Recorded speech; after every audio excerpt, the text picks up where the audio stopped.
ত্রিপলের নিচে পলিথিনের ছাউনি, এরই মধ্যে ক্লাস চলছে শিশুদের। 2024 সালের সেপ্টেম্বরে পরিত্যক্ত ঘোষণা করা হয় গোপালগঞ্জের কাশিয়ানী উপজেলার হাতিয়াড়া সরকারি প্রাথমিক বিদ্যালয়ের একমাত্র ভবনটি। বিকল্প ভবন না থাকায় মাঠেই 20 ফুট দৈর্ঘ্য আর 10 ফুট প্রস্থের পলিথিনে মোড়া জায়গায় চলছে পাঠদান কার্যক্রম। গত বর্ষা মৌসুমে বৃষ্টিতে শিক্ষার্থীদের আশ্রয় নিতে হয় ঝুঁকিপূর্ণ ভবনে, আর চলতি মৌসুমে শীত উপেক্ষা করেই পড়াশোনা চালিয়ে যাচ্ছে কোমলমতিরা।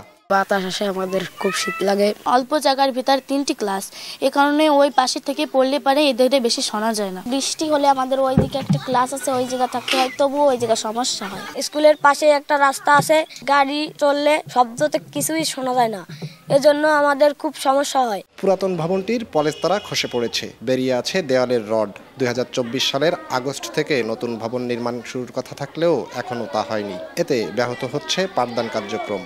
বাচ্চারা ঢুকতে ভয় পায়, আমাদেরও স্কুলে পাঠাতে খুব কষ্ট হচ্ছে। এইভাবে বাচ্চাদের পড়ালেখা সঠিক হচ্ছে না, শিশুদের সঠিকভাবে পাঠদান দেওয়া যাচ্ছে না, চক ডাস্টার ব্যবহার করা যাচ্ছে না, ব্ল্যাকবোর্ড ব্যবহার করা যাচ্ছে না। আমরা যত চেষ্টাই করি ওদের শিক্ষণ ঘাটতি থেকেই যায়। নতুন ভবন নির্মাণে জমি নিয়ে জটিলতার কথা জানায় এলজিইডি। তবে আগামী মাসের মধ্যে শিক্ষার্থীদের জন্য বিকল্প ব্যবস্থা করে ভবন নির্মাণের কাজ শুরুর আশ্বাস জেলা প্রশাসকের।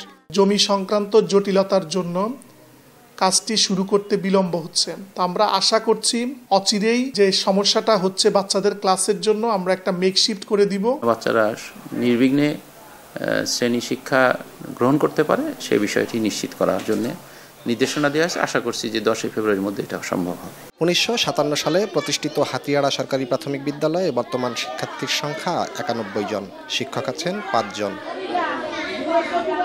জয়ন্ত শিরালী, সময় সংবাদ, গোপালগঞ্জ।